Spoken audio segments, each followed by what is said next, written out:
Hey there, lady. My name is Molly Conley, and I'm devoted to helping women reinvent their love lives, whether that's after divorce, dating on and off the apps, or in their committed relationship. Why? Because I've been there. I'm a former college athlete who filed for divorce 3 years into marriage, swam in the online dating pool into my late 30s, and now I am married to the man of my spreadsheet dreams who I met 4 months before the world shut down. As a dating and relationship coach, I help my clients shift the focus from being obsessed with finding Mr. Right to shifting to herself as Miss Right Now. We build a foundation filled with clarity, connection, and confidence, knowing she is worth waiting for. Each week on the podcast, I'll bring you love life insights and savvy guests, where you will receive the courage to release programmed limiting beliefs. Discover patterns and behaviors restricting you from finding and attracting quality men, and ways to choose yourself first so you can build a foundation for a healthy relationship with yourself and a partner. Hey there, lady. Welcome back to the podcast. Today, I'm going all in and talking about something that affected me for years. And I know my clients have struggled with this too.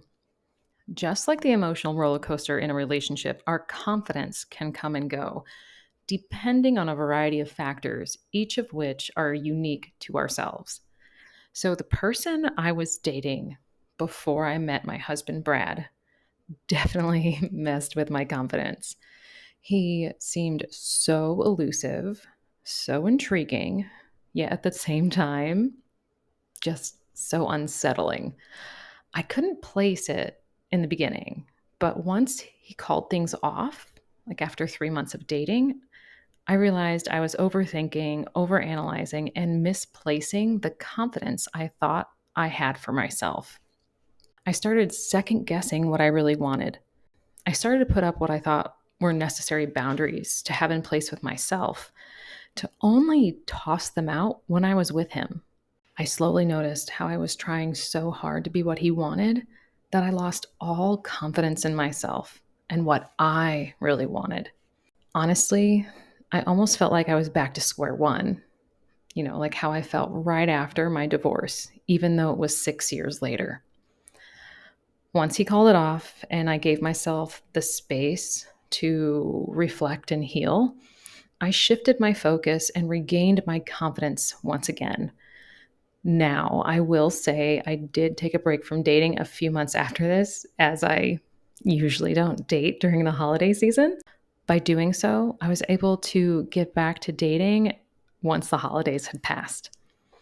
But how did I go from losing all the confidence I once had to confidently knowing my husband was still out there for me?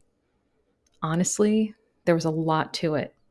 The first and most important step is to determine what stage you're in. What are you looking for? Are you wanting a hookup, someone to spend weekends with, someone to hang out with? Or are you looking more for a casual relationship, someone who you can be committed to and vice versa, someone to be with and, see what happens?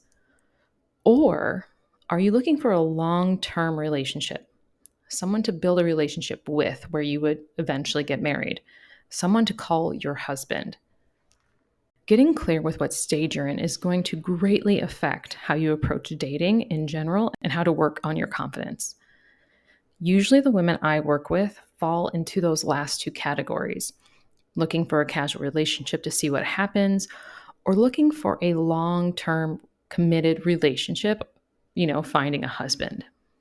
If you fall in the first category, it's completely typical to want connection, belonging without the added commitment of being a relationship. When you start to get, restless or frustrated, wondering why things aren't working out, you're shifting into the stage of wanting a committed relationship. So get honest with yourself.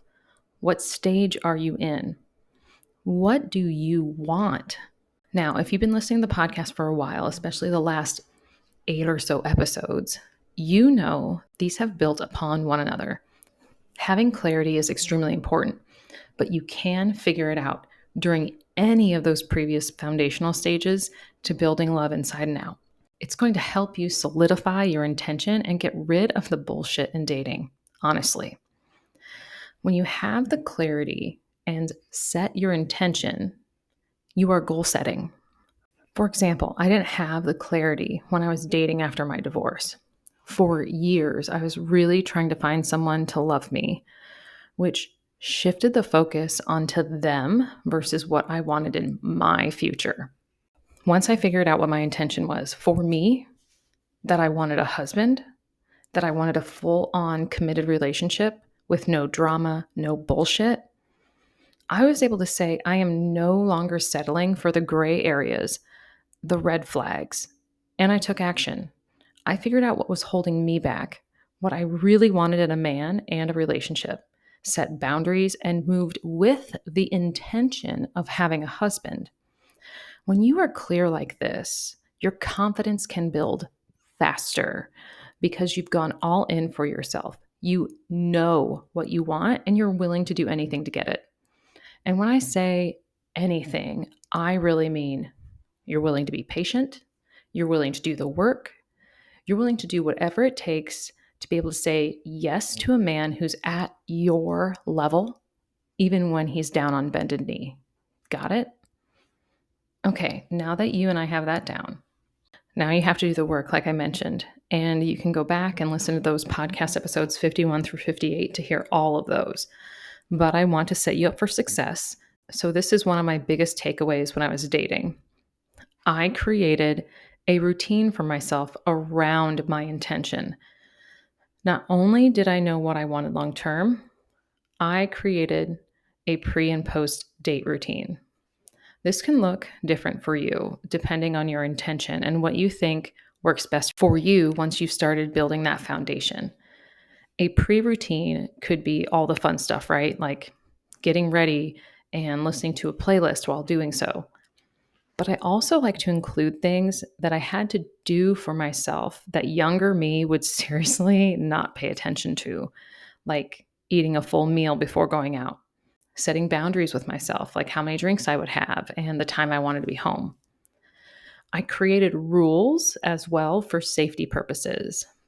The man would meet me at my desired location, not his. He would never drive me home. He would never pay for my drinks so that I could get them from the bar or the staff. I know some women find this extreme, but in the past, I had men follow me home. I've had men set up the first date for me to realize it's not a situation or a location I want to be in. I've had men think that I owe them something after paying for drinks or dinner. I've even had drugs slipped into my drinks. Be smart now versus later. And if a man gets pissy by any of this, calls you independent or whatever, drop his ass because he's not worth it. Be smart now versus sorry later. And if a man gets pissed off by this, he's not worth it. Just drop his ass. Because of all those experiences, I had a list of friends who I would contact on the night of my dates. I would send, the guy's name, screenshot of the profile, and where I was going and when. I would also ask my friend to send me a text, 45 minutes or so into the date to make sure things were going okay. If not, they would call me and it would give me an excuse to leave. Oh, and I would usually text the friend when I got home too. I know this puts a damper on the episode, but once again, turn my lessons into your successes here, lady. Plus, it really keeps men with those red flags out of your dating experience because once you have any sort of issue with them, you're done and you move on. Now, the post routine is for those dates that went well enough that you didn't have to go, oh no, my friend got XYZ issue and now I have to leave sort of moment. Usually I would write down a few things once I got home before going to bed. And then the next day I would sit down and really reflect on the date, the goods, the bads, the possible red flags. I would even evaluate if I thought I liked him enough to go on a second date or even if I found him attractive now that I met him in person. Side note, you will become less attracted to men as you get clearer on what you want. You will see the most gorgeous man, and he will have a red flag attached to his forehead, and you're going to be like, fuck no, I'm not dealing with this shit. Trust me, it's a great moment when you can get to this point. If you have any green flags on your date, please make sure to write those down. Even if you don't see potential with the person, they will help you notice them in the next date you go on.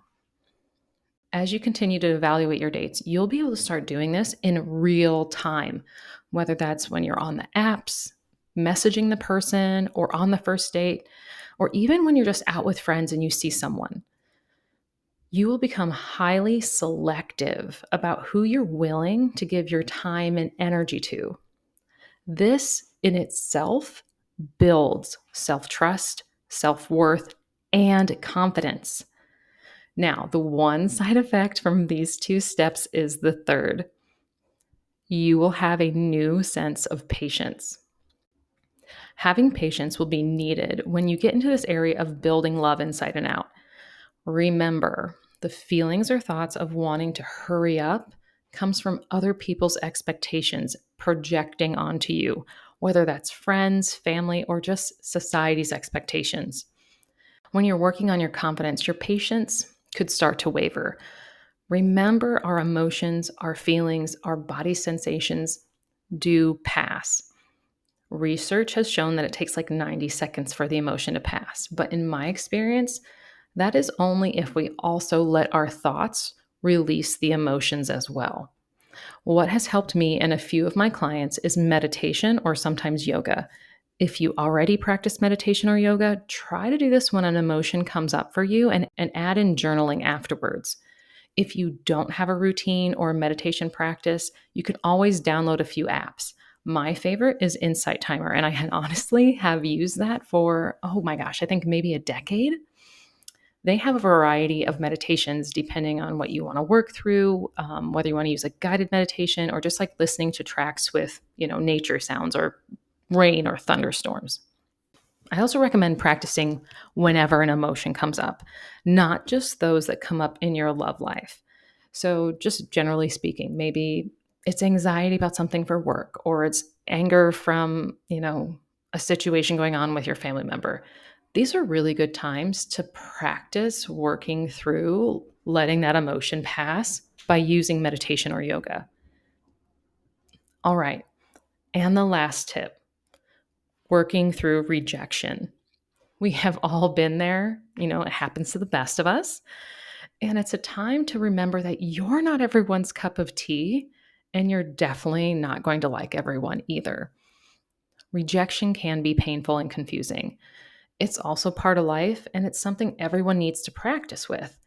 Maybe you've heard the saying, rejection is redirection. Instead of wanting to know why after any or all rejections, moving into a space of self-acceptance is a less painful process. Trust me. We cannot control other people. We can only control ourselves. Allow yourself to feel those emotions and those body sensations. Let the emotions go, whether that's through tears or a good workout. Once again, make time to reflect on your thoughts and feelings from the moment of rejection.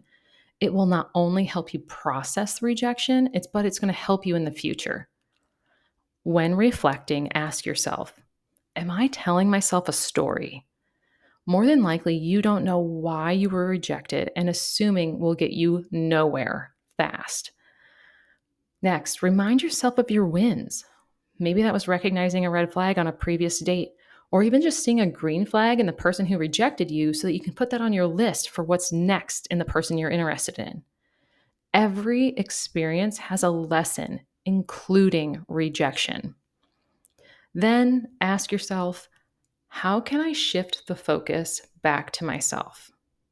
You can do this through real self-care, reminding yourself what you bring to the table in a healthy relationship, and even reminding yourself that you're in this process for the long game. So go ahead and take yourself out on a date or spend time with a good friend or just even a good book. Enjoy your time the way you love to the most. If you're wanting to do the interpersonal work to have a long-term committed relationship, one where you have the confidence to choose yourself, one where you have the confidence and patience to stay in it for the long game for yourself, then building love inside and out is for you. Today's episode is just a small part of what we will be going over in week 8, showing up with love as your future self, where you can then recognize your new self with confidence and contentment so you can make efficient dating decisions and intentionally choose yourself first. On our Tuesday call, I'll be going over developing confidence with action, creating a new sense of knowing, developing patience no matter what life throws at you, and more. We will talk about getting on the other side of where you've been, walking across a bridge to get to where you want to be in your love life. Plus, I'm going to be sharing a meditation that I created to help you sit with those uncomfortable feelings. If you are here and you are new to the podcast and want to learn more about building love inside and out, you can go to my website, reinventingthearena.com/building love inside and out. And you can also apply from the link in the show notes. If you have time, you can even go back and listen to episodes 51 through 57 to learn more about the week's themes and topics. Episode 58 is from the private Q&A I had with the ladies who joined the waitlist. Go listen to that when you have more questions. But know that this Friday, September 1st, is the last day to apply for the 8-week group coaching course. So get your application in soon. Okay, lady, have a wonderful rest of your day, and I will chat with you on Thursday.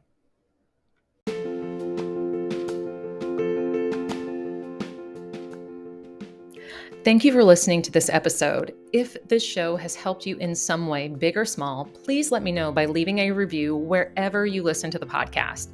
It really helps other women just like you find the show. Have a good rest of your day, lady, and I will talk to you next time.